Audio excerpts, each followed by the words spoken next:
is a test. Hey, hey, hey. Hey, hey, hey. Hey, hey, hey. Hey, hey, hey. Hey, hey, hey. Hey, hey, hey. Hey, hey, hey.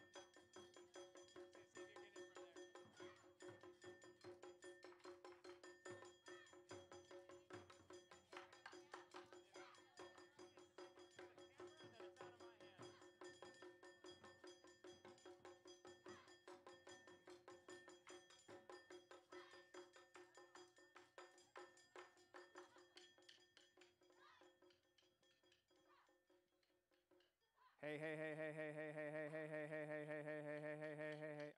Hey, hey, hey, hey, hey, hey, hey, hey, hey. Check 1, 2, 1, 2, 1, 2. Yep, yep, yep, yep, yep, yep, yep, yep, yep, yep, yep, yep, yep. Yep, yep, yep, yep. Yay. David, can you hear me? Okay.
We'll just stand over here. Let's go.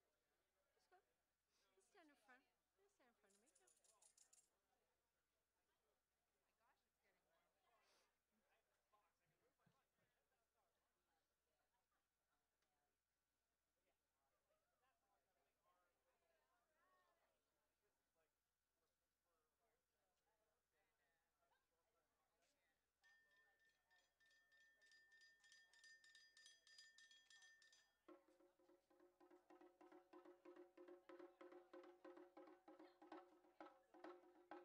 Stop!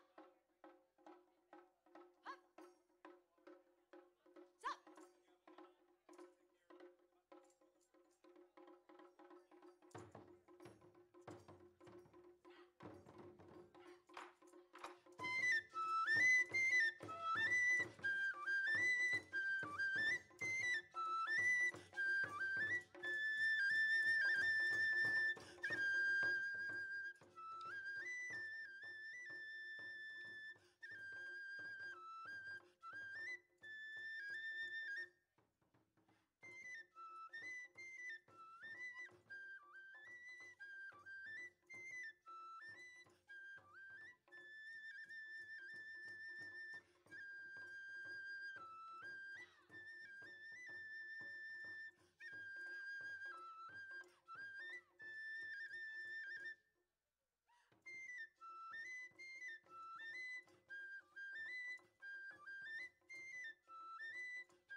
So bear with me. I don't usually speak in front of big crowds. First, I want to say thank you to the Tatsumaki Taiko for coming and welcoming us, and they will also be helping us depart when we go in March. So, welcome to the 3rd annual Women's March Oakland. I'm Allison Mata. I'm one of the chapter co-founders. I'd like to welcome all our Black, Jewish, Latinx, Asian, Muslim, lesbian, queer, bi and trans, poor, immigrant, indigenous, and disabled sisters. On this Saturday before Martin Luther King Jr. Day, we celebrate the legacy of Coretta Scott King, who said, "The women power of this nation can be the power which makes us whole." Our co-hosts this year are Black Women Organized for Political Action and Martin Luther King Jr. Freedom Center. We are honored to march with them, our other community partners, and all of you today to proclaim our commitment, in Scott King's words, to create new homes, new communities, new cities, a new nation, yeah, a new world, which we desperately need. Today's march kicks off a weekend of action. We invite you to join us at our Kingian nonviolence training tomorrow afternoon and at community service events around the East Bay on Martin Luther King Jr. Day. Visit our website or stop by one of our info booths to learn more. Now let me introduce you to Lanice Jones, representing Black Women Organized for Political Action. Good morning, Women's March Oakland. We are about to get this started, the 3rd time. Thank you all for gathering in my hometown, Oakland, California, to march for women's rights. How fitting it is for the march to be held in Oakland, where we have a long history of standing up for women's rights and electing women to public office. I am honored to bring greetings on behalf of Black Women Organized for Political Action. BWOPA is committed, all right. BWOPA is committed to increasing the presence of Black women in elected office and on boards and commissions. We're the oldest organization in California, 50 years strong, and on track for 50 more of advocacy, creating policy and co-hosting events just like this. Thank you to all the women's groups marching with BWOPA today, and a special shout out to my sisters in my sorority, Alpha Kappa Alpha Sorority Incorporated, the nation's oldest Black Greek letter organization for college-trained women, and especially to my sisters from Xi Gamma Omega chapter. I see my sisters here today from the 100 Black women. My sisters from Delta Sigma Theta are in the house. I see my sisters from Sacramento with Sisters Select. And all of my sisters here today, sisters of all colors marching in solidarity. Now let's be welcome a young sister from BWOPA who is giving us well wishes to kick us off for this special event. From Peralta College District, this is student trustee Aisha Jordan. Greetings. I'm an Oakland native. My name is Reverend Aisha Jordan, and I'm coming bringing a blessing to our Women's March for all of us, for all people. And I just want to say, gracious Creator, thank you for today. Thank you for all of the women here. Thank you for everything that you are doing on this historical day in Oakland, California, from every nationality, background, and going forward. And I just thank you all for having me here. Thank you, BWOPA. And thank you, sisters, that we're getting together and that we are going forward in the future. So everyone, have a wonderful day and be blessed.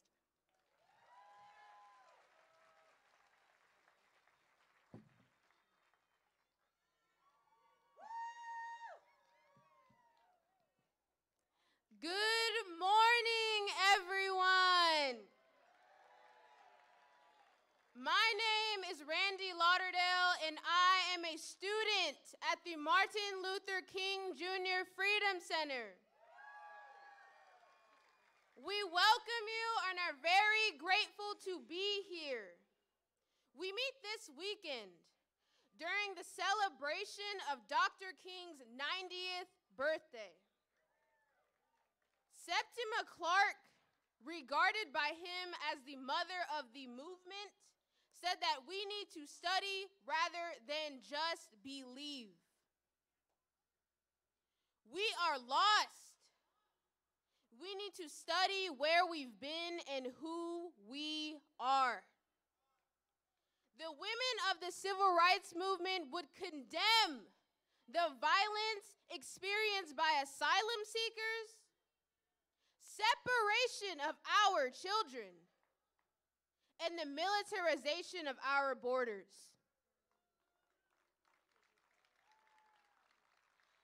They would frown at our reliance on silos that isolate and separate us. The current administration is led by fascists and white supremacists.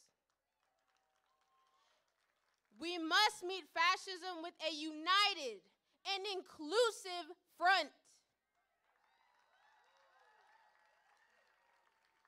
Our race, our language, our gender are not to be used against each other, but armor to be used to shield against the racism that grows in our country like mold. I won't lie. We have a difficult fight on our hands. The battle for the vote has two enemies. One is the forces of reaction that suppress and restrict voting rights. The other is the I Don't Vote Party. People from the I Don't Vote Party are in our communities and are our responsibilities. We must take on the task of organizing members of the I Don't Vote Party. A non-vote is a vote for fascism. We also need to struggle for immigrant rights. We must fight for the struggles of our sisters and brothers in other nations to control their own commodities. Farmland in Mexico, factories in the Philippines, oil in the Middle East are owned by U.S. corporations. We must stop the money from the U.S. from immigrating to other countries. Our struggle is an international struggle. Let's study the science of organizing. Let's carry out voter education year-round. Let's speak up and speak out. Thank you.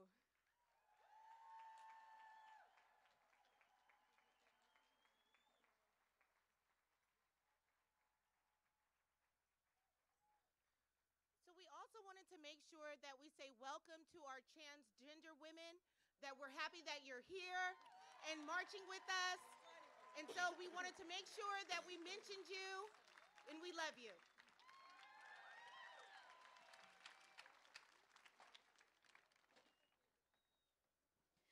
Good morning. My name is Carrie Hall. I am your MC this morning.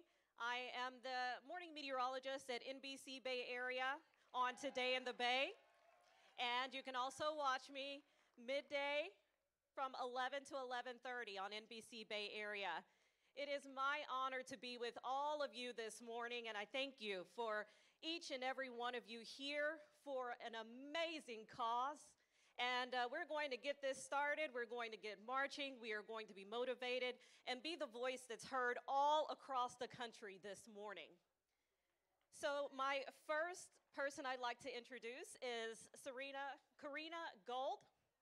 Karina is a Chochino and Karken Ohlone woman Born and raised in Oakland, she is the co-founder and lead organizer for Indian People Organizing for Change. She's a Native American-run group that works on Indigenous peoples' issues. Karina's current focus includes creating Ohlone Land Trust, Sogourney-Tate, within the urban setting of her ancestral territory in the Bay Area.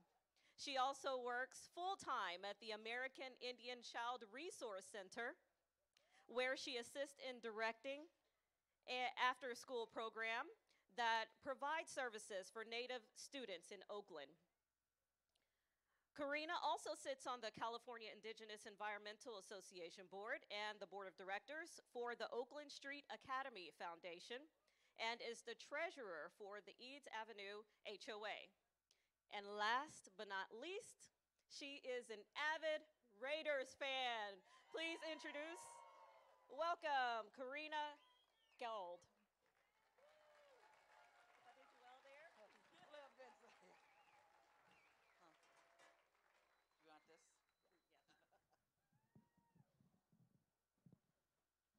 Hodashay Tuhi Ka'at Lashanka Ka'at Ra'at Karina. Good morning, warrior women. Thank you so much for allowing me to be here on my land.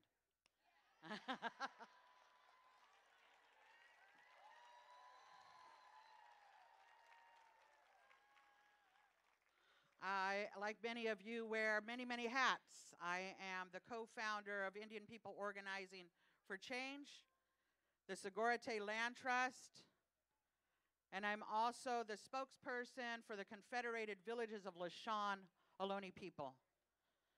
We are standing on Ohlone land. This place is not Oakland, it's Huichin. For thousands and thousands of years, my ancestors had names for these places. And Huichin is not just Oakland. It's a territory that encompasses Oakland, Alameda, Berkeley, Emeryville, Albany, and Piedmont.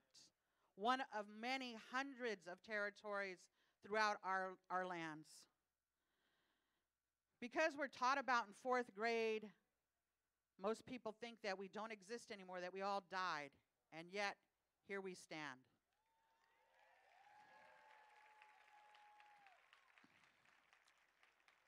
My ancestors have been stewarding this land since the beginning of time. And if you can imagine this area 200 years ago, very short amount of time, there was no such thing as homelessness or hunger. Every creek in the Bay Area had water that you could drink. There was salmon and rainbow trout that went up these creeks in abundance. In 200 years, we have failed the earth in this territory. My work is to protect the sacred. We've been working on protecting our ceremonial and grounds and shell mounds for the last 20 plus years. Shell mounds are our burial sites, and at one time there were 425 of them that used to ring the entire Bay Area. Sacred sites that you walk past every day in your daily life. Places like 180 Grand. Behind there was a shell mound. If you go around the lake, you'll find Lakeside Library, where there was a village site. If you go downtown Oakland on Broadway, there's a Burger King, where one of our sacred sites was destroyed.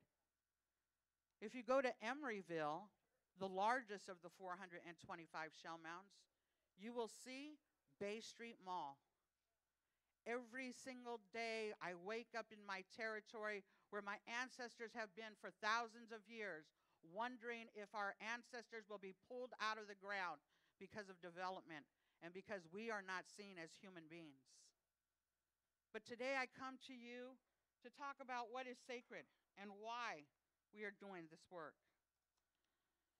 At this time of great crisis and fascism, why is it important to protect the sacred? The sacred is all of us. The sacred is the feminine. The sacred comes from the belief systems of land and water and air. To stay, we all of us as women, stand on the backs of our ancestors. We are a bridge to the future. I want us to take a collective breath. Well, I grab some water. Take a collective breath. And in this breath, I want us to bring in all of our daughters, our sisters, our cousins, our aunties, our mothers, our grandmothers, all the way back to the beginning of time. I want us to bring them with us to this march as we stand together for those that have no voice, those that cannot walk, those that are oppressed, those that are not seen. I want us to stand together with all of our ancestors who were incredible because they figured out how to survive so that we could be here together today.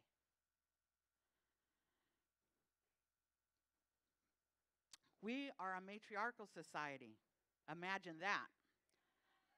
Imagine women having the final say. Now imagine if we could go back to being matriarchal societies, how this world would change. We as women have a different relationship with the land. We are life carriers and healers and song carriers. We are the first teachers of the little ones, and we often dress the bodies of the dead. We carry the songs for the waters and the medicines and the land for healing. Our ancestors, our women ancestors, did that for us and with us. We are living in a time of climate disaster. Fascism is plaguing the world, both here and abroad.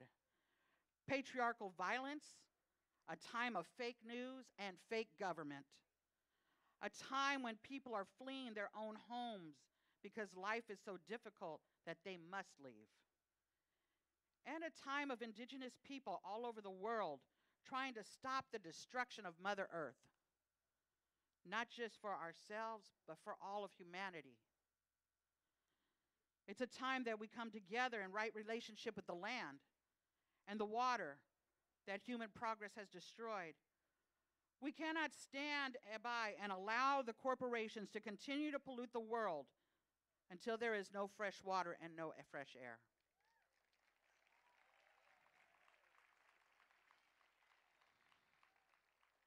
It's also a time that we look to indigenous women's leadership. It's your responsibility to know who the first people of the land that you are now calling your home. Time for us to work together towards solutions. We need to ensure that the next 7 generations and beyond have a future.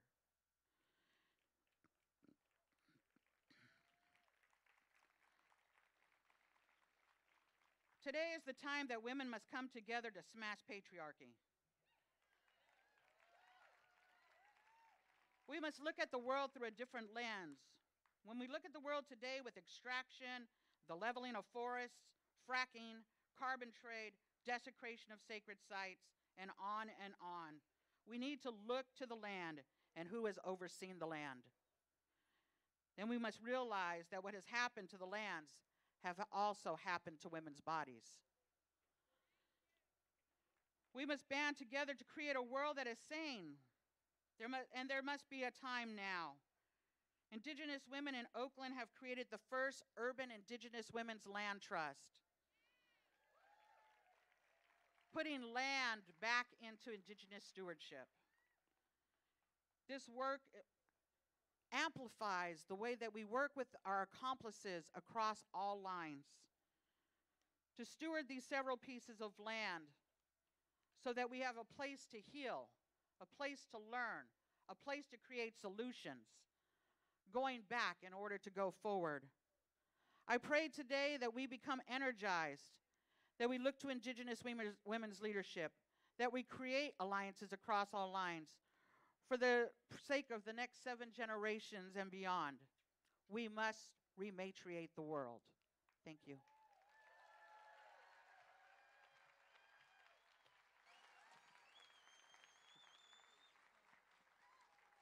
Thank you, Karina. Let's give her another louder round of applause. All right, let's keep that energy going this morning. My next speaker needs little introduction. Congresswoman Barbara Lee represented Oakland. All right, yeah. She represented Oakland in the State Assembly from 1990 to 1996 and the State Senate from 1996 until she was elected to Congress in 1998. She serves on the House Budget Committee and Appropriations Committee at UC Berkeley and Mills College alumni. Barbara has long advocated for legislative action to end poverty. In 2013, she became chair of the Democratic Whip Task Force on Poverty, Income Inequality, and Opportunity, which crafts and advances legislative to lift millions of American families out of poverty and into the middle class. Please welcome our next guest, our own Congresswoman Barbara Lee.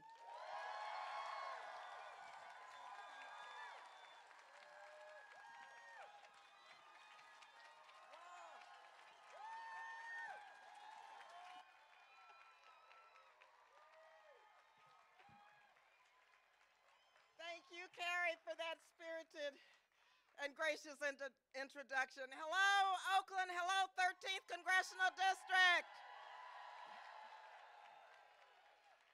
I have to first thank all of you phenomenal women and men who are here today, for being here and for bringing us together. BWAPA, the Martin Luther King Freedom Center, all of our organizations, I just have to say to you, Lenise, everyone, this is a beautiful and powerful gathering because of all of you who came out to speak truth to power. Thank you so much. Coretta Scott King was quoted earlier, and I think it's important to remember her this weekend, and I want to add more to what she said to that day. She said, the woman power of this nation can be the power which makes us whole and heals the rotten community now so shattered by war and poverty and racism. Coretta said that, and she went on to say, I have great faith in the power of women who will dedicate themselves wholeheartedly to the task of remaking our society. That's what you are doing, remaking our society. And I see that woman power today. Do you feel the power we have? Are you speaking truth to power? Now, I wish I could say that the times we are living in are unprecedented. But as people of color and as women around this country know, we have faced many of these challenges before and more. But we have overcome before, and we will again. How? By not backing down, by standing up, and by fighting back, and yes, by leading, because women lead. 2 years ago, one of the largest protests in our nation's history, women came from coast to coast to turn out to speak the truth to power. We marched because we knew then that Donald Trump was trying to turn back the clock. We knew it. We showed up and we said, no way. We said, no way. Like you, I remember the days when just being a woman was a pre-existing condition. You remember that? The days when a woman could not get a credit card without a man to co-sign. You remember that? The days when low-income women and women of color had no access to health care. You remember that? And the Trump administration has made it clear that they intend to stop at nothing, to overturn Roe versus Wade. No, no way. To demonize refugees and immigrants seeking a better life and fleeing violence. We're not going to let them do that, are we? They're trying to roll back environmental, LGBTQ, and workers' rights. We're not going to let them do that, are we? Women aren't going to let that happen.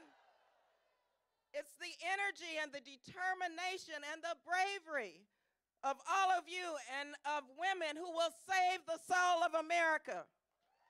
You're going to do this.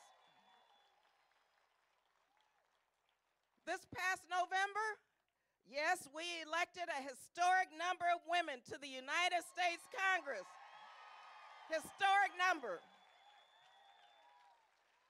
113 women were sworn in to serve in this nation's capital in the most diverse House of Representatives ever elected. Thanks to you. Thanks to you. We elected our first indigenous Native American women, Deb Haaland and Sharice Davis. First time since 1789. First time. Our first Muslim women. We did that. You did that. Our youngest woman. More Latinas and African Americans and single mothers and millennials to the United States Congress. You did that. We elected our sisters, Alexandria Ocasio-Cortez. We elected Ilhan Omar. Rashida Tlaib, we elected Rashida. Ayanna Pressley. Johanna Hayes. Lauren Underwood and Veronica Escobar. Sylvia Garcia. I'm calling their names because I want you to remember their names. And we elected many more women of color who are already shaking things up. Already. Say, look out, Donald Trump, the squad has arrived. Our Asian Pacific American Caucus is chaired by a brilliant woman, Judy Chu, who leads the House on so many important issues for us. Yes, women across this country, we know all too well what's at stake. If we don't show up, it's our reproductive rights on the chopping block. If we don't show up, our kids go to underfunded schools taught by overworked teachers. Yeah, if we don't show up, we will never see equal pay for equal work. Never. And you are showing up each and every day. I'm reminded that Frederick Douglass, who embraced the women's suffrage movement, he marched side by side with Susan B. Anthony, and Frederick Douglass told us and reminded us that power concedes nothing, nothing without demand, without demand. Finally, let me just say, my mentor, the first African-American woman elected to Congress 50 years ago, the late, great Congresswoman Shirley Chisholm, who ran for president, the first woman, the first African-American. She was unbought and unbossed. And Shirley was fond of saying, if you don't have a seat at the table, bring a folding chair. Because when we fight, we win. When we fight, we win. Well, we brought our folding chairs, but let me tell you, we are here to stay. We are here to stay. We cannot and we will not back down. So thank you all here in my district. I want to say thank you for staying woke constantly on each and every issue that we have to deal with each and every day to save the soul of this country. So let me now introduce and bring forward my friend who is a stalwart warrior woman in this fight, who truly lives the meaning of Tikkun Olam, healing the world. From Bend the Ark, Layli Davari. Layli, thank you again so much. And thank you. Stay woke, stay vigilant. Power of the people is with us today, and the power of women are going to change this country.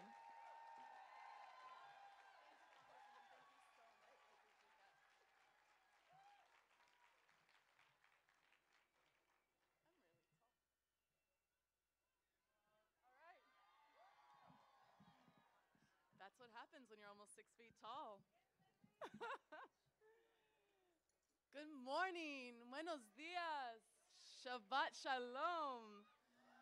My name is Leili Erlinda Davari. It is an honor and privilege to be here with you all today.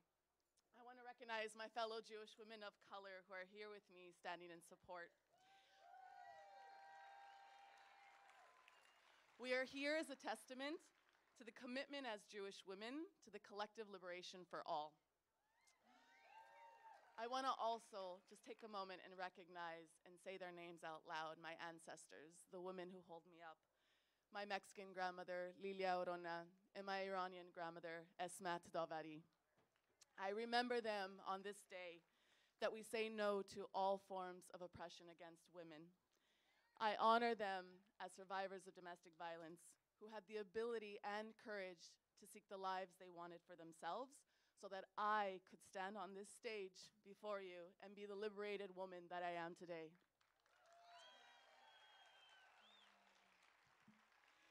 I honor their lives by being true to myself and the values they instilled in me.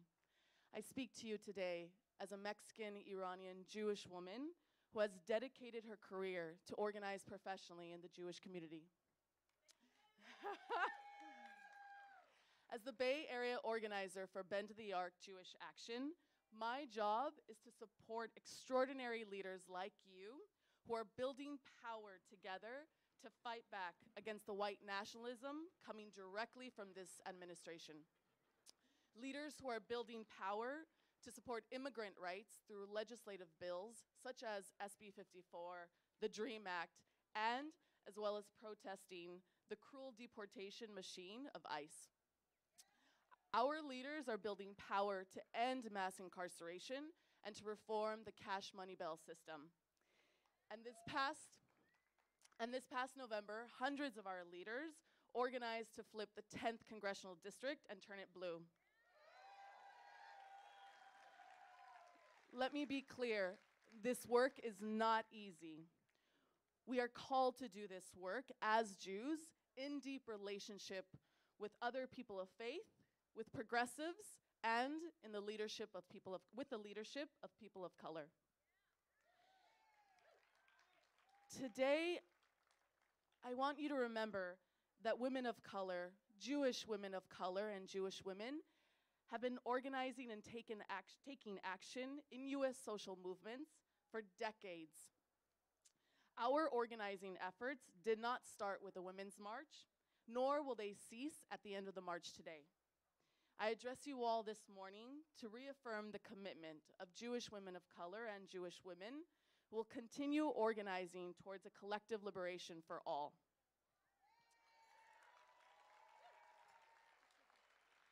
The most recent unity principles, as quoted both by the Oakland and National Women's March, quote, categorically denounces and rejects all forms of bigotry and hate, including racism, sexism, anti-Semitism, Islamophobia, homophobia, transphobia, classism, xenophobia, and ableism, end quote.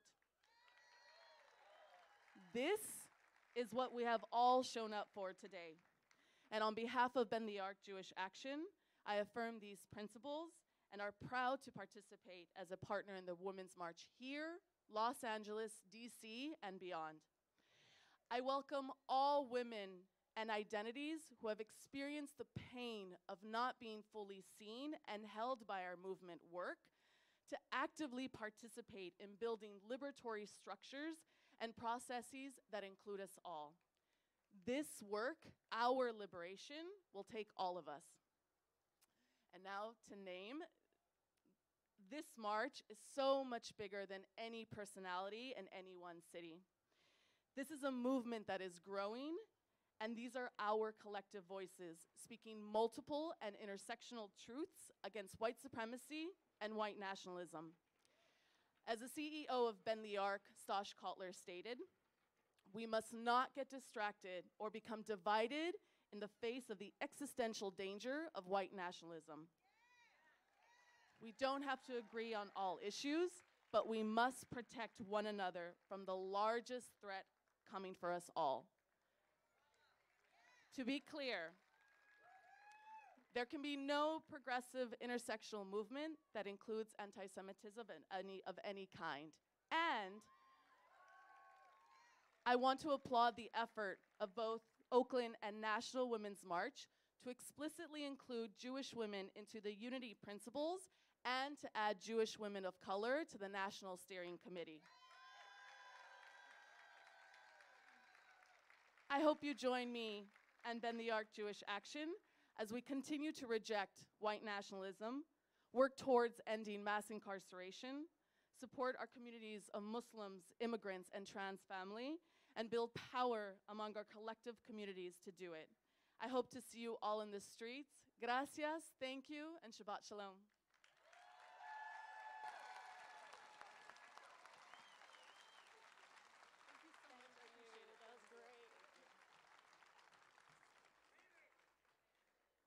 All right, I also like to acknowledge one politician who ran in Vermont, Christine Hallquist, if you remember her name, a transgender person who ran but did not win.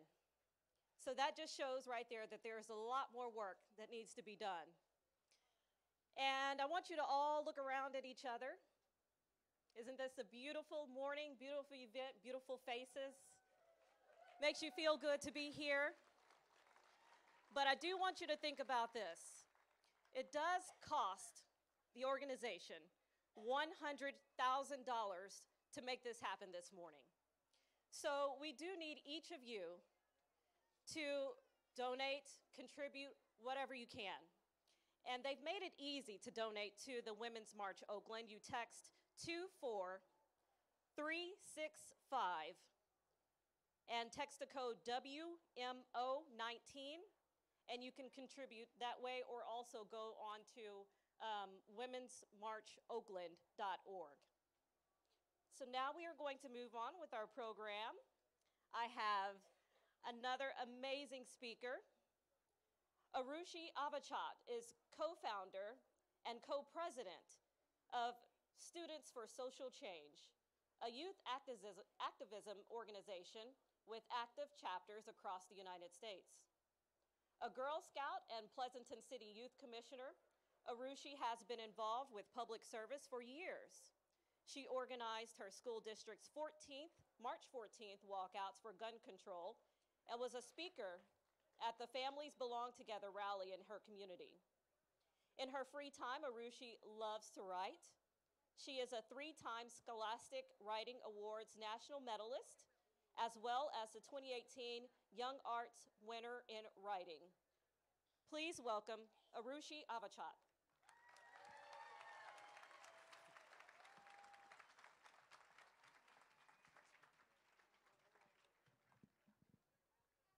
Hi, everyone. Thank you so much for having me today. Before I get started, I want to ask every student here to raise their hand.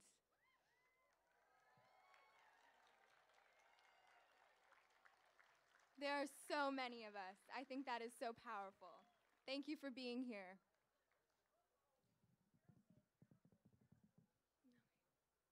I haven't always been interested in politics. Aside from watching the Colbert Report with my father every once in a while, I didn't fully start paying attention to politics until the 2016 presidential election season. I think most of what motivated me to pay attention was that for once, a woman was a nominee for president.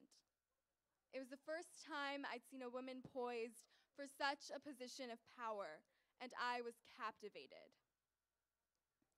On November 8th, 2016, I watched the United States map turn red, and my heart broke.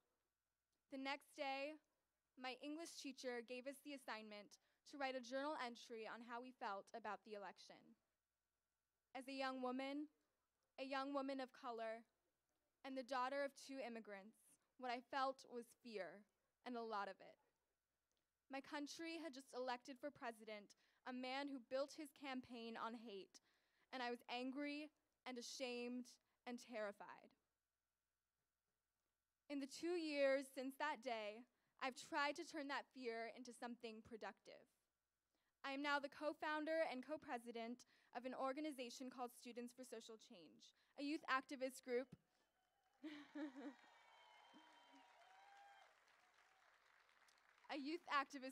dedicated to fighting for social justice. Every day, I have the privilege of working with student leaders across the country who share the same values and hopes for the future that I do. Over the past year, we've organized school walkouts, community rallies, such as the Families Belong Together rally, forums with government representatives, and numerous voter registration drives.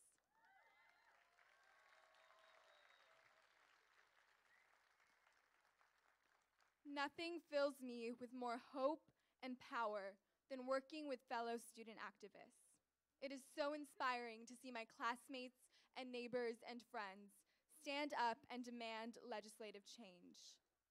My personal experiences have made me certain that my generation will be the one to dismantle the institutions which keep abusive men in power and stifle the voices of minorities and other marginalized groups.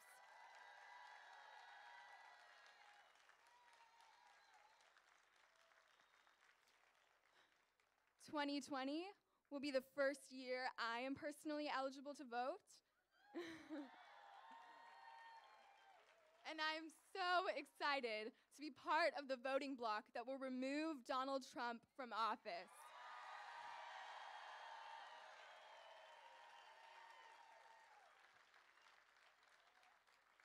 2020 will also mark the 100-year anniversary of women's suffrage in the United States. And I want to take this moment to thank all the brave women before me who gave their voices to demand change.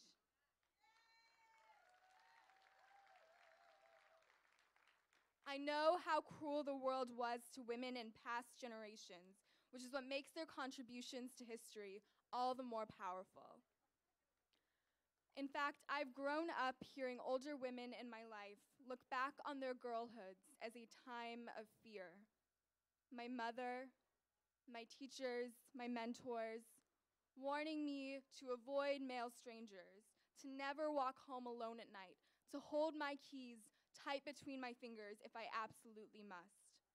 They tell me stories of harassment, of living in a culture that blames women instead of empowering them, being ignored, of being afraid. I know these problems still exist today, and I'm not naive enough to think they're going to disappear with a march. But I also know that it's because of this march, because of the hundreds of other marches happening around the world today, because of all of you here right now, that in the future, when I look back on my girlhood, I won't remember fear.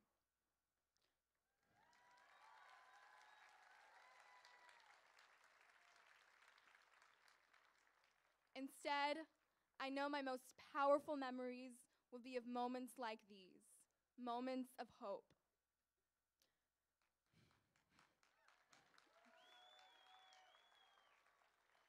Because I am so hopeful today, hopeful and proud. It fills my heart with so much joy to see my community stand up against hate and demand change. I am waiting for an America that does the same. Thank you.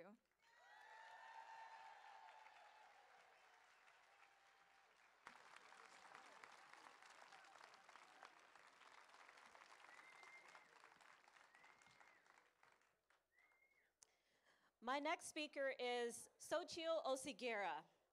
She's a senior campaign director for Moms Rising, a million-member grassroots organization advocating to increase family economic security, decrease discrimination against women and moms, and build a nation where businesses and families can thrive.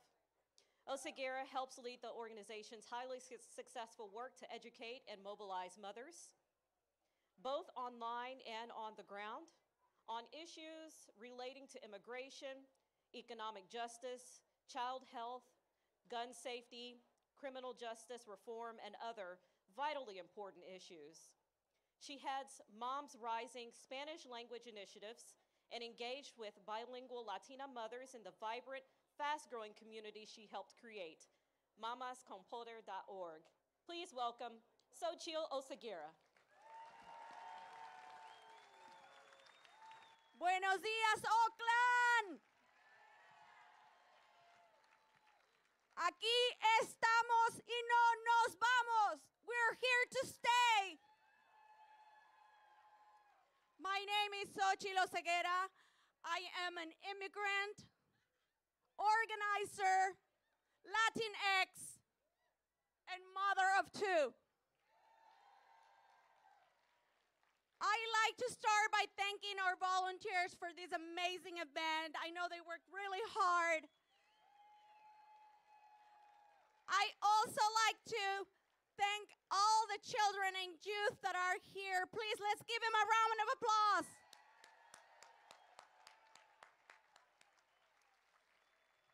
Moms Rising is a national grassroots organization with more than 1 million members. We work to increase economic family security, decrease discrimination against women and mothers, and build a nation where business and families can both thrive.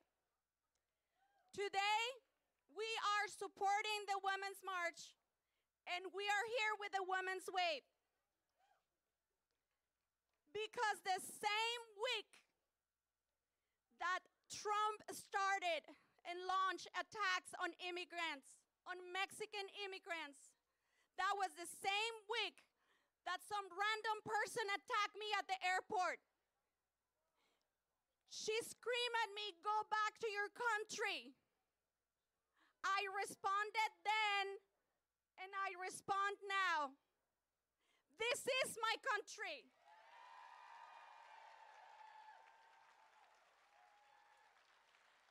As the mother of two Mexican-American boys, I refuse to live in fear. I will fight hate. And I am here today to remind Congress that the diversity of our nation is what it makes us strong, innovative, and prosperous, not the opposite. I'm here today to say that tearing families apart is never, ever acceptable. I'm here today to say that taking away the legal status of dreamers is not okay. We're here marching to demand health care, fair pay, racial justice, affordable child care, and the fair treatment of every single one of our asylum seekers. Why?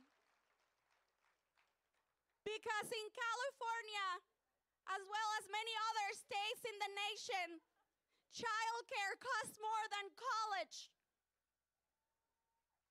Because Latinas today make only 55 cents for every dollar their white male counterparts make.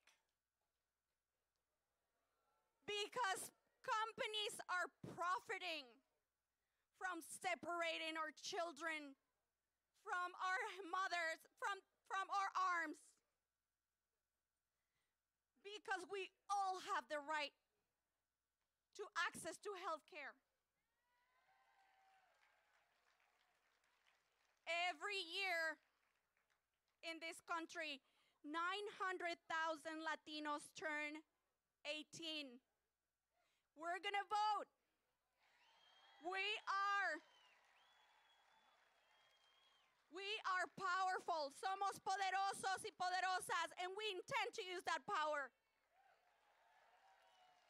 Ahora quiero darle las gracias a toda mi gente que está aquí, que vino. Toda mi gente, gracias por venir. Desafortunadamente estamos viviendo tiempos muy difíciles, pero no vamos a tener mejores tiempos ni hemos tenido mejores tiempos. Vamos a seguir recibiendo ataques, pero no es la primera vez que seremos el blanco y ataques chivos expiatorios de la administración. Así que por favor, los invito a trabajar. Solamente unidos podemos trabajar. Sigan compartiendo sus historias. Alcen la voz. Únanse a organizaciones. Promuevan el voto. Somos poderosos. Sin miedo. Sí se puede. Somos poderosos. Gracias, Oakland.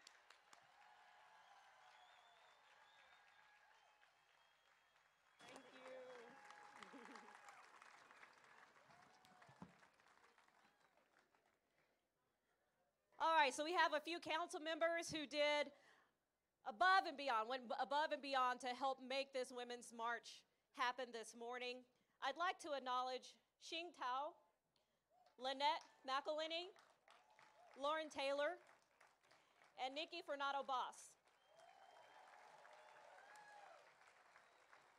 Now, Nikki Fernando-Boss is the council member-elect for Oakland District 2.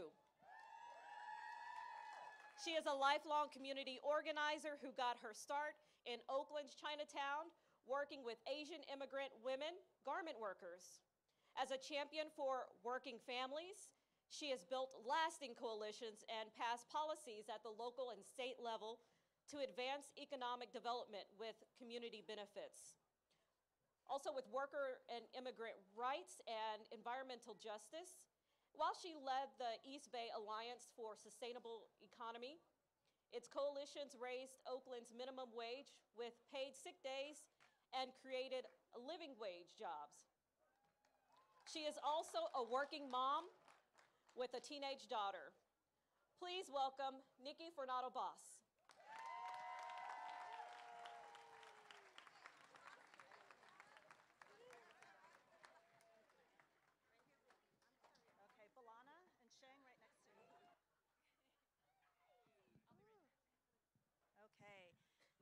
Good morning, Oakland. I am so proud to be here today. This is my third Women's March with my daughter, Balana, who's standing right next to me. And I am so honored to be your new city council member representing this district that we're all in right now.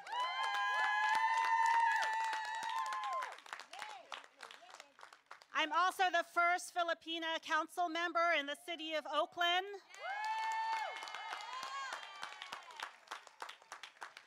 And as Barbara Lee said, there is an electric wave across the country of progressive women and women of color who are winning elected office. So take a minute. Do you feel the ground shaking? Have you felt the ground shaking the past couple days? We've had an earthquake here in Oakland and the East Bay because women are taking office. And that's happening right now. With me today is my fellow city council member, Sheng Tao. She represents District 4. She is the very first Hmong representative in the state of Oakland on a city council. And we are the Oakland's Women's Wave, the East Bay Women's Wave. As we march today and honor the legacy of Dr. Martin Luther King, as you heard earlier, we're also honoring the legacy of Coretta Scott King. In her words, the women power of this nation can be the power which makes us whole. So we as women leaders, we care about our communities. We lead with values and a commitment to equity, inclusion, and compassion. We as women leaders believe in people-powered government with real community participation. And what does that mean? That means that we are going to make decisions with you, not for you.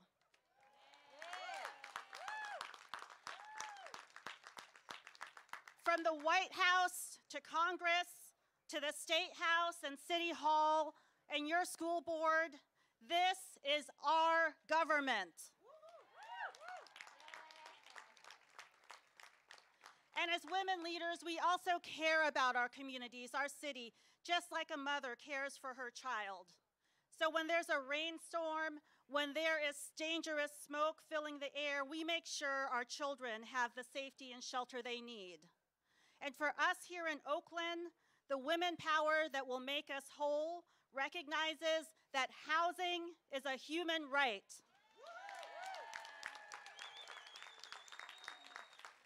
Every single person in our community has the right to shelter. We all know that more working moms can't pay the rent. More working moms are living in their cars or in the streets, and that is inhumane. So we as women leaders, we are committing ourselves to making sure that women and all of our neighbors have the basics of shelter and a place to call home. And finally, we as women leaders, we're healing our own trauma. This year, just like we did last year and the year before, we are calling for an end to violence.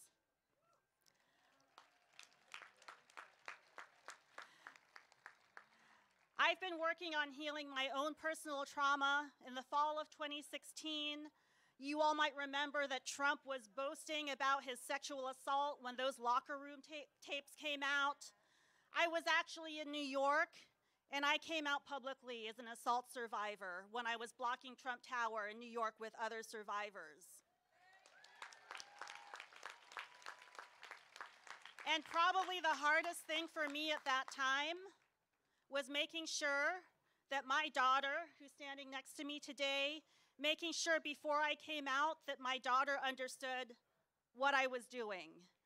And so unfortunately, because of patriarchy, misogyny, sexism, those things that we are gonna smash, because of those things, we as mothers and parents, we are having conversations with our children at younger and younger ages every day about consent and violence. And so as we march today, we are committing ourselves to ending violence.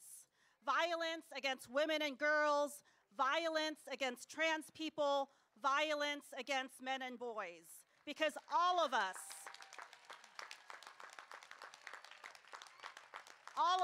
deserve to be safe, whether it's at home, in our schools, in our workplaces, or out in the community. And I want to tell you, I am so proud to have won a campaign to represent you in Oakland, and there are so many ways every single day that we can be leaders in our community. We can lead in our neighborhoods, in our schools, in our unions. You can become a member of a local board and commission. You can campaign, and I hope you will, to run and win for elected office, like Sheng and I did this past year. And you can also run to represent the political party that you belong to, like some of these women in front of you are doing with me. And so I just want to say to you that we are the Oakland Women's Wave. We are mothers, we are daughters, we are parent leaders, neighborhood activists, elected leaders. We are the power that will make us whole. Have a great time today. We are the Women's Wave. Thank you.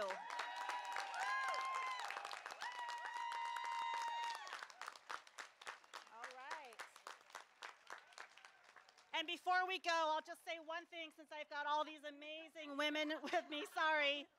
We just have to remember, because it's been something that has stuck with me and Sheng as we spent the last year campaigning, when we fight, we win. So I'm gonna say, when we fight, you're gonna say we win.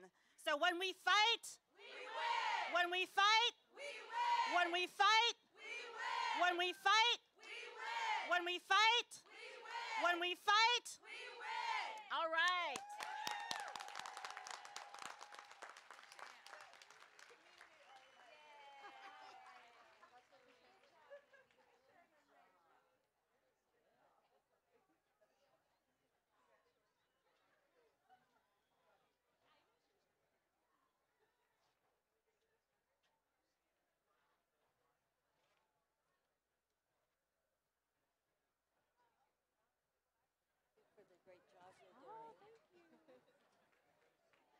All right, let's keep that momentum going this morning.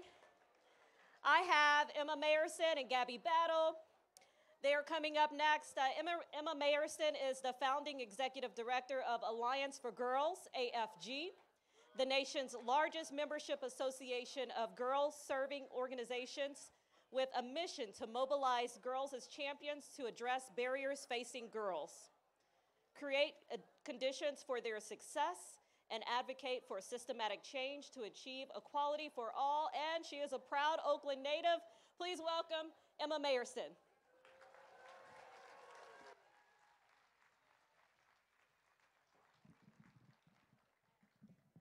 Hello, everyone. Actually, before Emma and Gabrielle speak to you, I have a few words on behalf of Women's March Oakland. I'm Alicia Wu, one of the directors of the chapter. And so our mission is to harness the political power of diverse women in their communities in Oakland and the greater East Bay to create transformational social change. So we actually have 4 main areas of focus, which the speakers have been talking to you about today. The first is civil rights. The second is ending violence. The third is immigrant rights. And the fourth is youth. We have a slate of exciting actions that will be rolling out over the next year. I want to share 2 of those with you today. So first, we'll have Kira Galbraith, our youth lead, to speak about the first one. Hi, everyone. Like Alicia said, I'm the head of the youth branch of Women's March Oakland, and I'm excited to announce that we will be partnering with Vote 16 to ensure timely implementation of Measure Y1, which will enable 16 and 17-year-olds to vote for Berkeley Unified School District.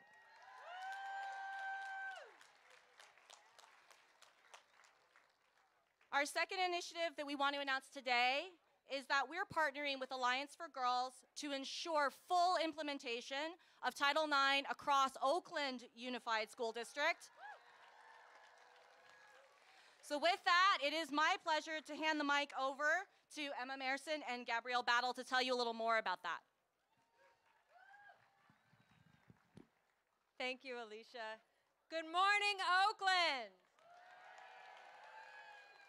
Say it back. Good morning, Oakland. I am Emma Mayerson. And I am Gabrielle Battle. Today, I'm here to tell you the story of a young girl. A girl who in 4th grade spent every recess with her back to the wall for fear of it getting slapped by her peers. I'm here to tell you the story of a girl who in the 8th grade was told that she would never succeed as an athlete because girls' lung capacity is inferior.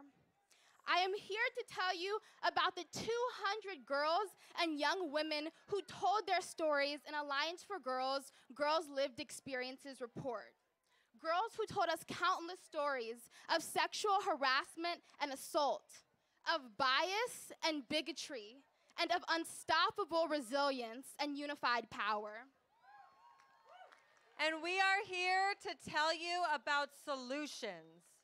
The solutions of a powerful alliance of 200 organizations, 8,000 girls champions, and 300,000 girls and young women here in the San Francisco Bay Area who are working collectively and strategically day in and day out to transform communities to achieve equity for all.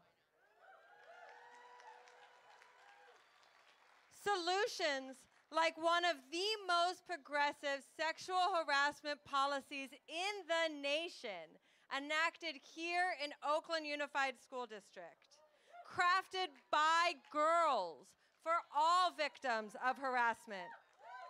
Solutions that were designed by Oakland for Oakland, with Alliance for Girls and its member organizations, including equal rights advocates, Missy, Girls Inc., the Mentoring Center, and so many more. And most importantly, a sexual harassment policy that was crafted by phenomenal young women like Gabrielle Battle.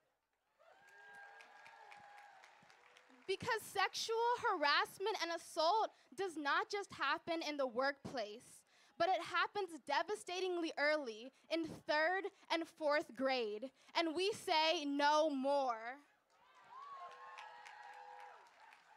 Now, Alliance for Girls and the Oakland Women's March are partnering to ask you, each of you, to join us in advocating for the full implementation of this sexual harassment policy in Oakland schools and in schools across the nation. We are asking you to join us, to take a stand with girls and demand no more. We are asking you to join us as we work together to end sexual violence against girls and against all young people. We are asking you to join us as we create communities that uplift and inspire our young people to lead us toward the brighter futures we are all here marching for. I am here today to represent the power that can occur when we listen, care, and enact change for our girls of color. I am here today to represent the change that occurred when I and a group of my peers decided to take a stand and rewrite the sexual harassment policy in the Oakland Unified School District. This policy is a testament to the way that we, as young women, are uniting to shape the communities and the spaces that we occupy to be brighter, stronger, and safer for everyone. Young women of color are spearheading the movement to end sexual harassment in schools. Our voices are powerful. Our will is undeniable, and our passion is phenomenal. So join me, join us, and join the Alliance for Girls and the Oakland Women's March in standing up for our girls. Thank you.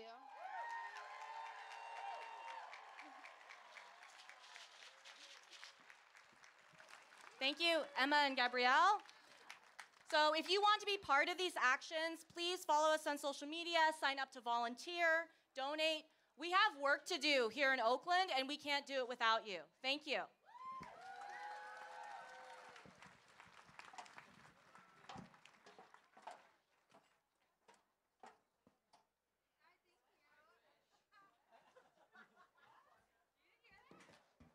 Our next speaker is Haiyan Wu, who immigrated from China in 1993. She labored in low-wage industry as a garment worker and an electronics assembler through 10-hour days for less than minimum wage and primitive working conditions. When she first came to Asian Immigrant Women Advocates, or AIWA, in 1996 to attend citizenship classes, she felt isolated and powerless. After participating in AWIA's leadership training, she learned that through collective organizing, people can improve their living and working conditions. As a woman leader at AWIA, Haiyan continues to demand the rights of immigrant women's workers.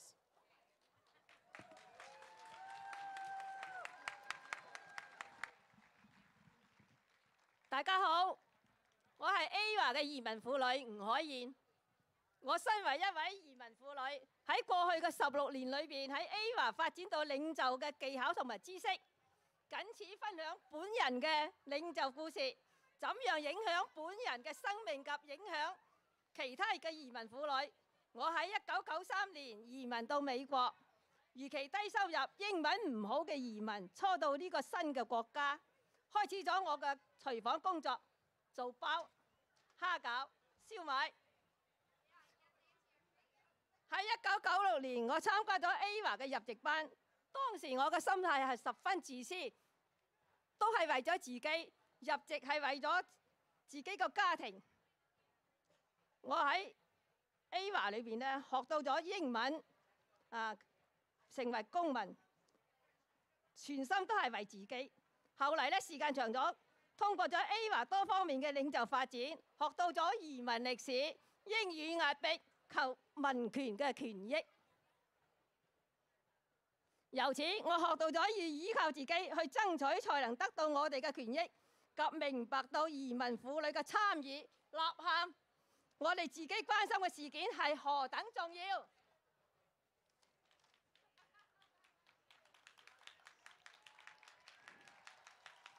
Thank you。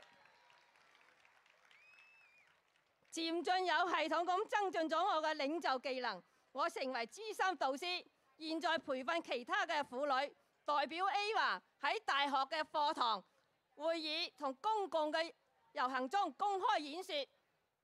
我變得更加投入廣泛嘅社區裏，讓我成為奧克蘭嘅中國移民婦女會嘅一員。我加入咗紅十字會，我熱愛生命，積極參與社會，歡喜鼓勵其他嘅移民參與，這使他們不被孤立。利用重要嘅係讓移民婦女知道佢哋嘅權益，運用佢哋嘅領袖技能，這樣我們從嚟團結起來爭取我哋嘅權益。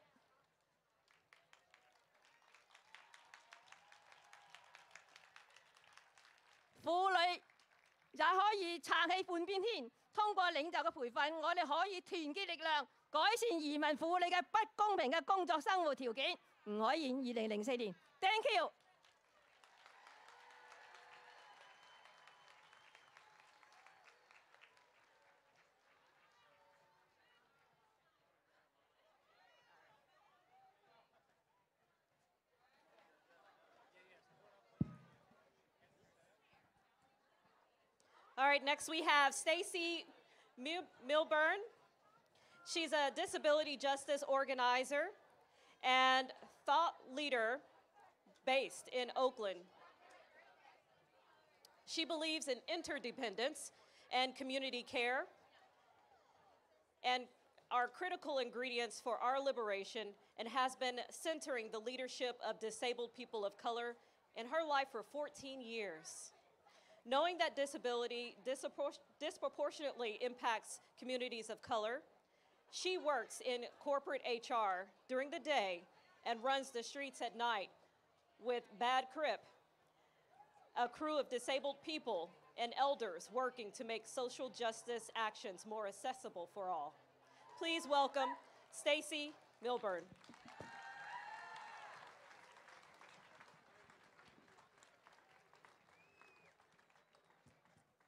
Good morning. I'm here today representing the disability justice community, a movement of people that believe no being is broken, deviant, or wrong, and instead ask us to honor and support each other as we are. Disability justice imagines a world where in marches like these, thousands of people set their steps to the pace of the slowest mover. No person left behind. Disability justice imagines a world beyond the antiquities of caste, capitalism, and occupation. A world where in Oakland and in Palestine, we say yes to community self-determination and no to war and violence as tools that disable communities. We are an optimistic movement. This is largely because to believe in disability justice is to believe in human potential for transformation. We believe human transformation is possible because our experience with our body minds is an everyday reminder that most things in life are not static and fixed, as people like to think, but actually the opposite, forever changing. Everyone has capacity to learn and change. Embrace that. We must all become beautiful adapters in our movements, just as disabled people are in our body minds. We believe human transformation is possible because our relationships tell us every day that it is so. In disability communities, our relationships are as vital to our survival and well-being as bread and water. Living interdependently means choosing a life where none of us are free until all of us are free. If we can learn how to be with each other, even at our most neediest selves, our community becomes stronger for it. If we can show up for each other, we become unstoppable. Together, we can fight for each other's lives.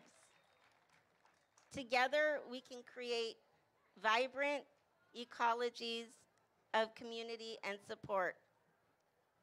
We all have an important role to play in this work, and everyone has capacity for leadership. Thank you for being here and joining the resistance.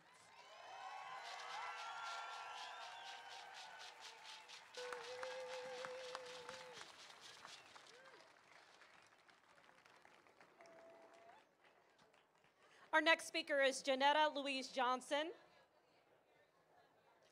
Oh, I'm sorry, just found out she's not here.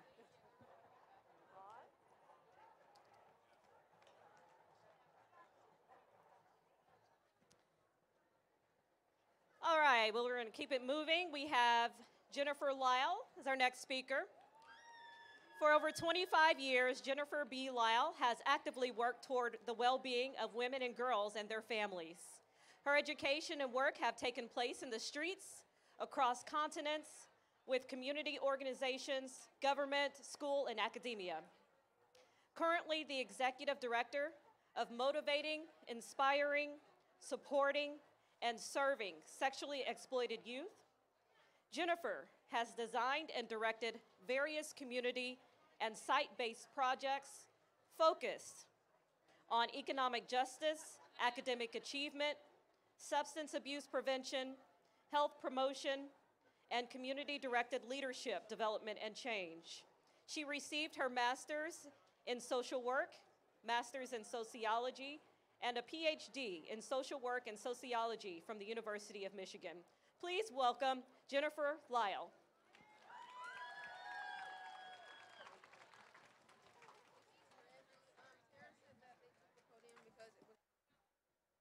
Good morning, Oakland, or good afternoon. Are we a morning?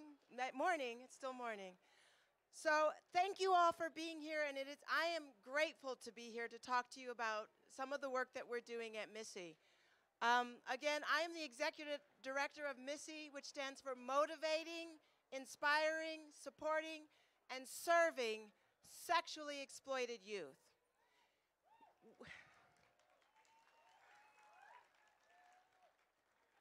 We have done this work here for 12 years in the city of Oakland, and our work was founded by 4 very fierce women of color, and I want to call their names: Nola Brantley,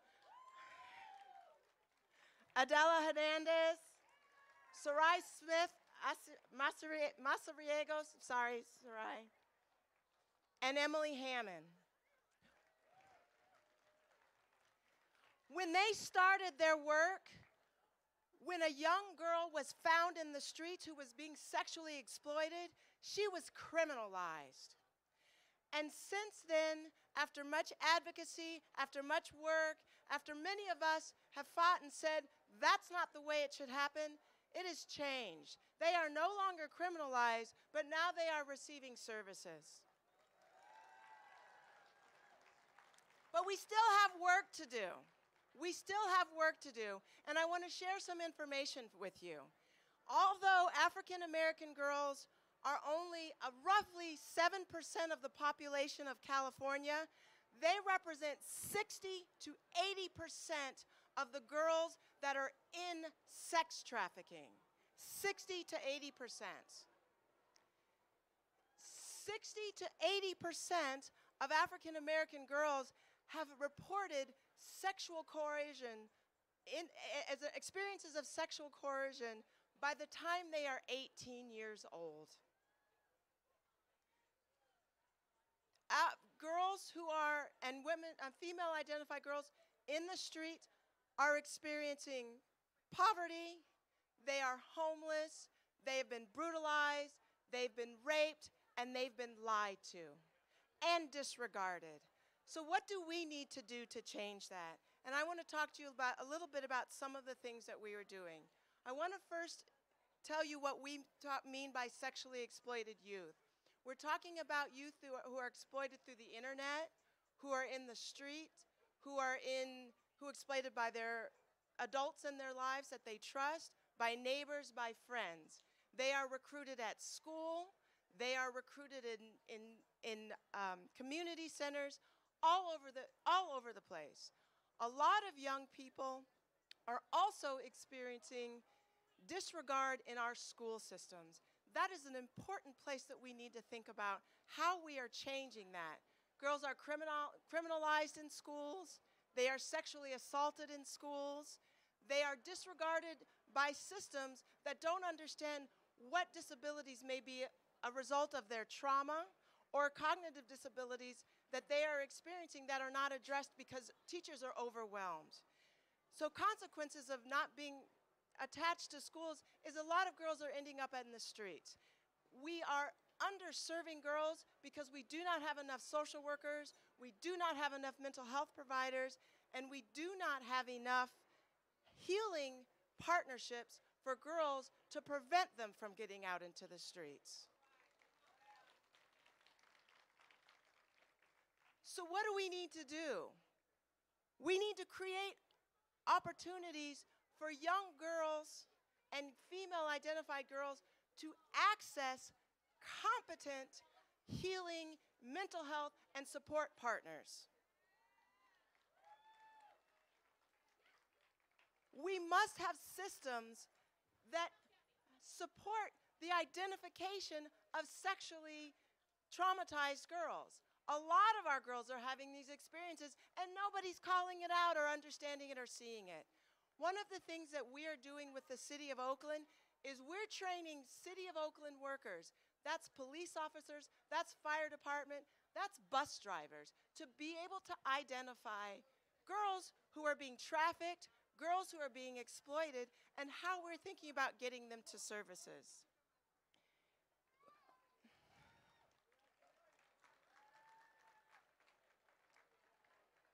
Another thing that we really need to be doing is thinking about how we're providing services for pregnant and parenting young women. They need to know that they have other resources so they do not have to rely on people who will be exploiting them and their children.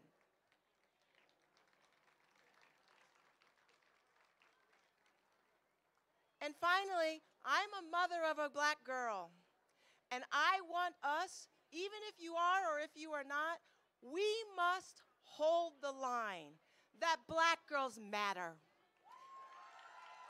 And girls matter. And we have the responsibility to make sure that all girls thrive and are safe and know they are safe. Thank you.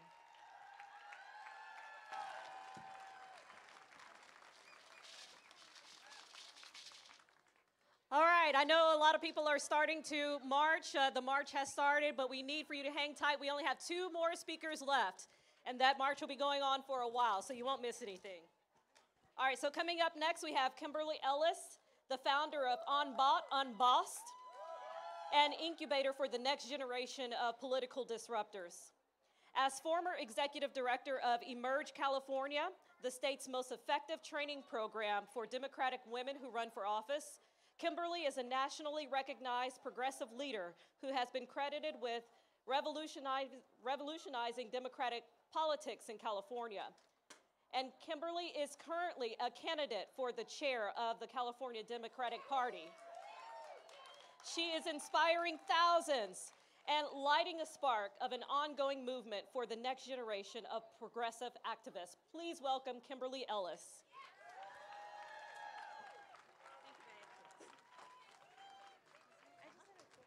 Women's March Oakland, make some noise!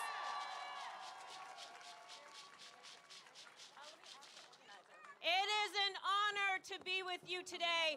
My name is Kimberly Ellis, and I am currently running to be the next chair of the California Democratic Party.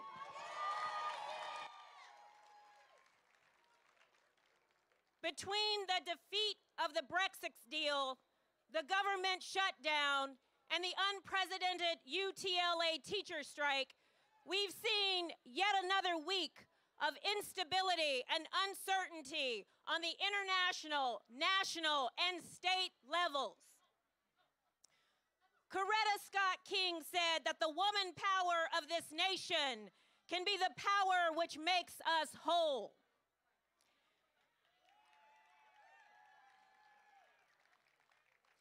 In this era where volatility seems to be the new normal, now more than ever, we need women warriors to step into their power individually and collectively to help heal, stabilize, turn around our broken world, and make us whole.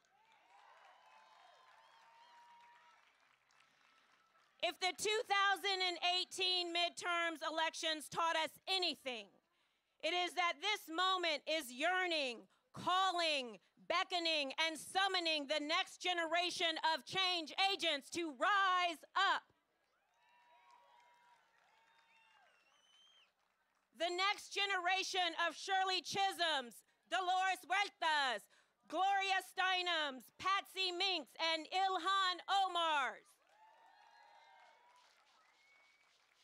Our generation of freedom fighters, justice warriors, and truth tellers. Women who will fight for social, political, economic, and environmental equity and justice. Women who understand that civil rights and immigrant rights and reproductive rights and women's rights are all human rights. And that ending violence and creating a world that is worthy of our children is our collective call and charge in this moment. Thanks to our fearless State Senator Holly Mitchell, earlier this week I had the incredible honor of attending the California Legislative Black Caucus annual MLK Day celebration. Assemblymember Dr. Shirley Weber serves as the chair of the Legislative Black Caucus, which hosts this event that honors the birth of Dr. King and his legacy and serves as a constant reminder not only of his sacrifice, but of our responsibility to continue the unfinished work of creating a more perfect union. One of America's foremost civil rights leader, Reverend Al Sharpton, was the keynote speaker for the event, and he said something that really struck me. Reverend Sharpton said that Dr. King suggested that there are two kinds of leaders in this world. There are leaders who are thermometers and those who are thermostats. Thermometer leaders, he said, are the kinds of leaders who go into a room, gauge the temperature of that room, and change and regulate themselves to fit in. Thermostat leaders, on the other hand, go into a room and they regulate and change the temperature of that room. Ladies and gentlemen, in this time of ever increasing inequality, let me suggest that it is time for all of us to be thermostat leaders. Because we live in a time with a broken system where big money and special interests have corrupted our politics.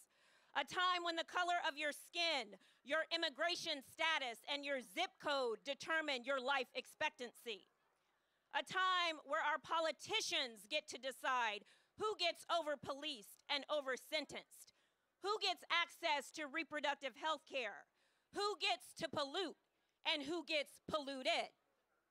We live in the time of I can't breathe, hands up, don't shoot. A time when inequality truly is a matter of life or death. Ladies and gentlemen, it is time for us to get comfortable with being uncomfortable.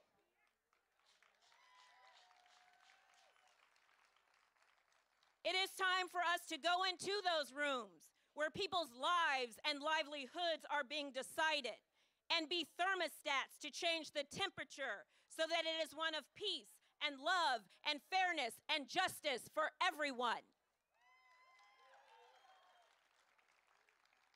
It is time for us to recognize this moment that we are in, Time for us to recognize that a power shift is indeed taking place right now. And as such, it is time for us to remember that power is never given. It is always taken.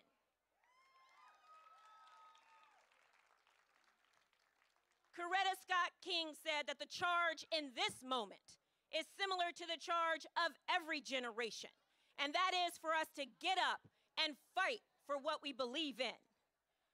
Thermostat leaders, it is game time. It is time for us to get off the sidelines and report to the battlefield. We all have a role to play. It is time for us to speak up, to stand up, to rise up, and to take back our power and use it to do good and to help others. Women's March Oakland, don't be a thermometer, be a thermostat. It is time for us to rally what we believe in. It is time for us to fight for truth and justice and peace right now. Thank you.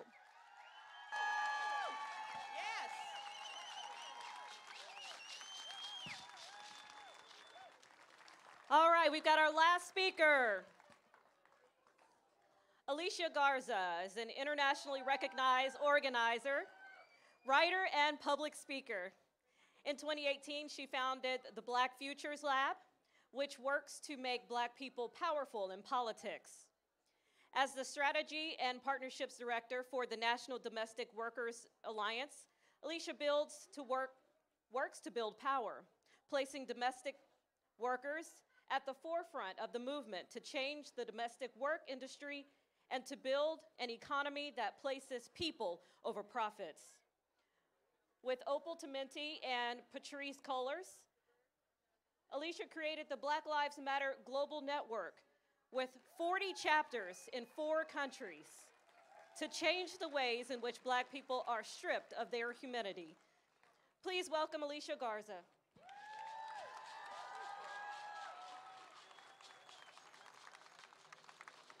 How we doing, Women's March?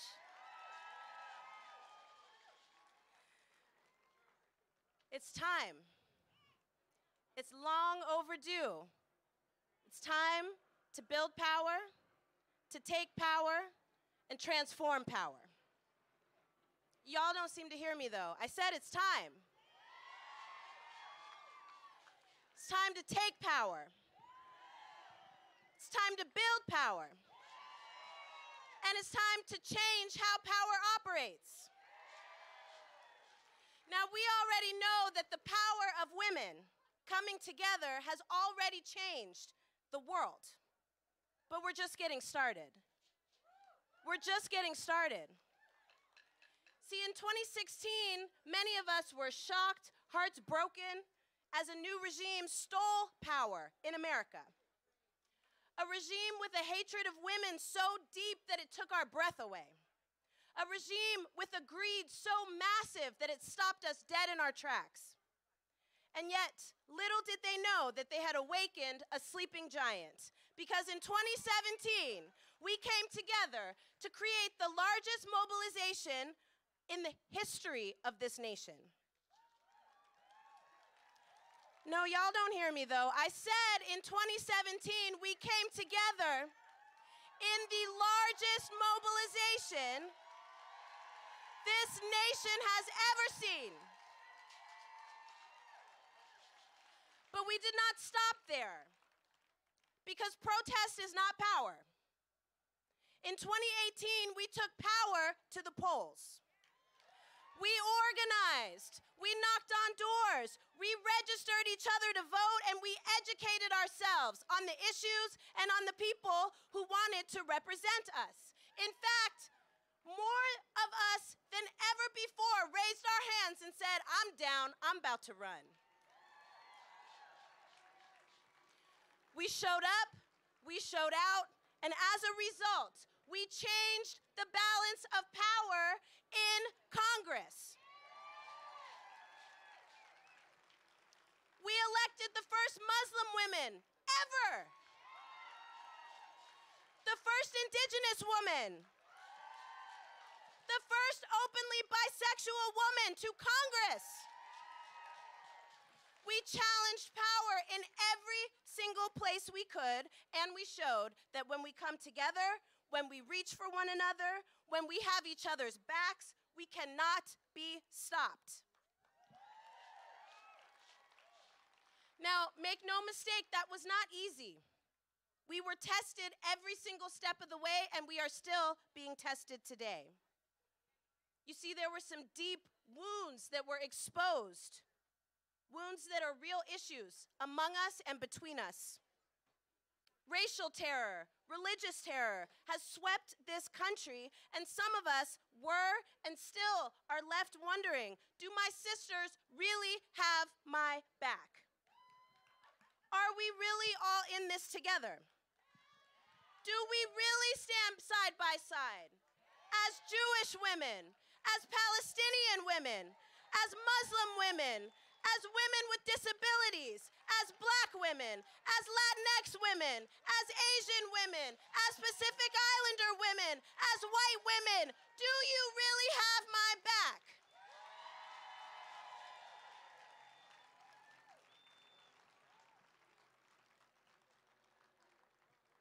You see, in some instances, the answer to that question was no. Like in Georgia, when we came together to try and elect the first Black woman ever to be governor in the history of this country. They stole the election, but they also depended on us not having each other's backs.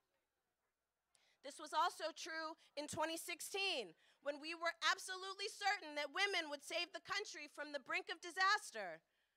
But it was because we did not stand side by side, because we did not reach for each other, because we embraced fear instead of embracing each other, that we even had to march in the first place. So, today, let us recommit to having each other's backs. Let us recommit to reaching out for one another over and over again, because we know the consequences of what happens when we don't. Let us reaffirm that we stand for the rights of all women to have unfettered access to our humanity. I can't hear y'all, though. Let us affirm that in our movement, where we are committed to kicking ass and taking names, that we not only take power, but we transform it. Let us recommit to fighting anti-Semitism. Let us recommit to fighting anti-Black racism. Let us recommit to the full humanity of Palestinians, of Muslims, of immigrants, of trans people, of people with disabilities, of poor people, of all of us.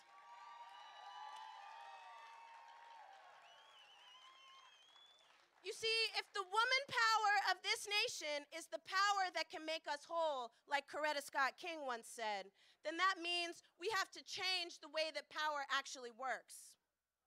Right now in this country, to have power means you prey on people to stay powerful. As women, we have to commit to a third way, a way where we say that we are building the kind of power that understands that we depend on each other to survive. A power that is interdependent, a power that affirms that none of us are free until all of us are free. So it's time. It's time to get organized. It's time to stay organized. It is time to build a movement in the millions. It is time to reach for one another across difference for the sake of our collective liberation. Time to knock down the walls between us and commit to never allow another wall to be erected. It's time to take power. And it's time to change how power operates. We have nothing to lose but our chains. So let me hear y'all. Because I said we've got to recommit to one another. And so when I say holla back, I want to hear you say, I got your back. Holla back. Holla back. Holla back. Holla back. Holla back. Let's get it, y'all. Let's march.